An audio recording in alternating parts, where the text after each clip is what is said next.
Alright, I am checking in from the Forest of Enlightenment, and I thought to clarify something regarding immigration. We need to be crystal clear in our communication to avoid misunderstandings. Sometimes we can give people the benefit of the doubt. So this will not be anything new to my loyal audience. So this is a video mainly for perhaps people who are stumbling upon my content. They want to know my views on immigration and such matters. So I will clarify my position in this fine video, in this hopefully insightful video. But first, a message from the sponsor of this video. Head over to legiogloria.com and check out all of our nice garments, especially the Ullers undergarments that I'm wearing now as I wander about this nice autumn forest. Then also, if you're on YouTube, you can become a channel member.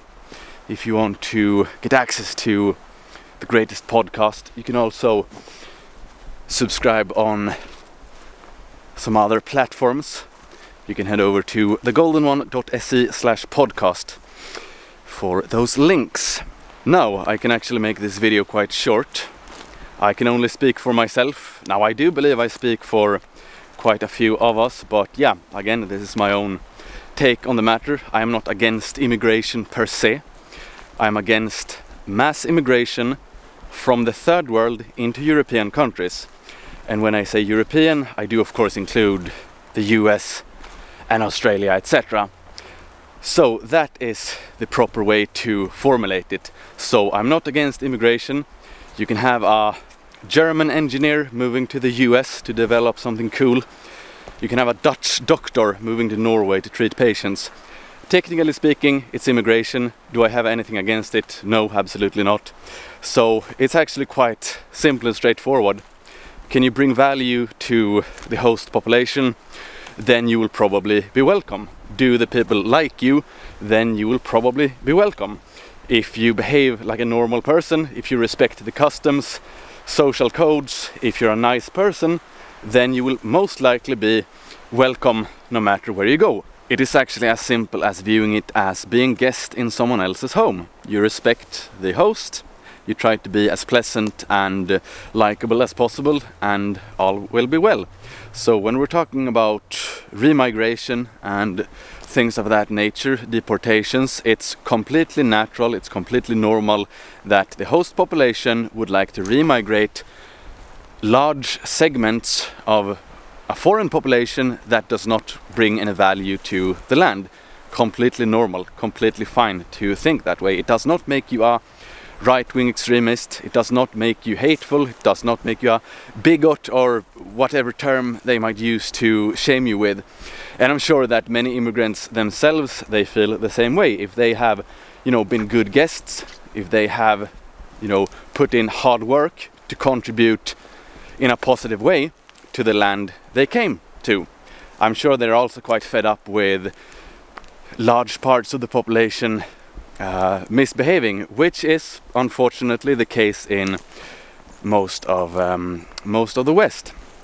So that is why we propose remigration of individuals who have committed crimes, of individuals who are on welfare, or this is not a video on detailing the remigration process, but what I want to say here is that it's absolutely fine, normal, natural for a host population to not accept treatment by guests in this way. It's not nice. It's not a nice behavior to come to another country to misbehave, to be disrespectful towards the host population. So yeah, that's the moral case for remigration. I will talk more about it in coming videos. Now I also wanted to make this video to clarify matters, because there are historical cases where immigration, even large-scale immigration, has been good for the development of the land. Historical example of a large-scale immigration of Germans into Spain during the 1700s, for example. So you can find these things, or as is the case in Swedish history, and this is usually something liberals point to, that some Valloons came to Sweden during the 1600s and developed our and helped to develop our mining industry. And again, I don't have anything against professional Belgians coming to Sweden to help industrialize. So this is not what we're talking about. We're not talking about a productive immigrant who can bring value to the host population. We're against mass immigration from the third world into European countries, especially since we have a system which is actively hostile to the native population, especially the younger parts of the population, which means that young couples are taxed to death. They can't find anywhere to live, therefore they can't have a family, and it becomes a very negative downward spiral. So this is a system we're against. We seek to replace it with something that is actually beneficial to the native population.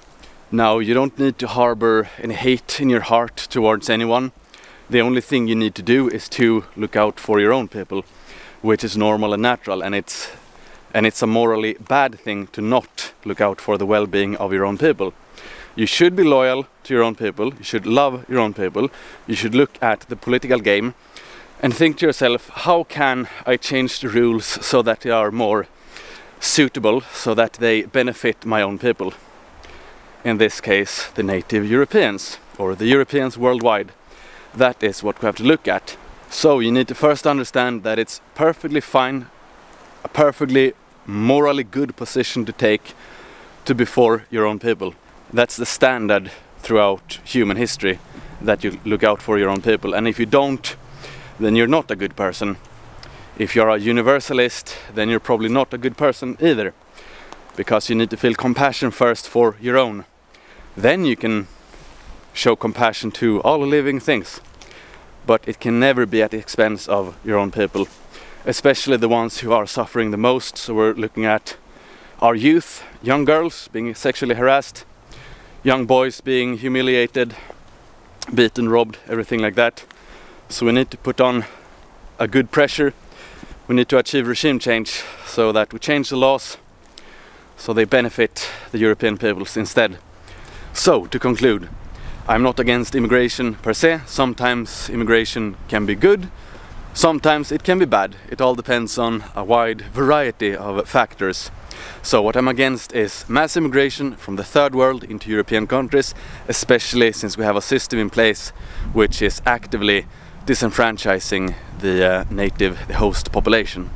So hopefully that clarified matters. Thank you for watching and thank you for your support. XOXO.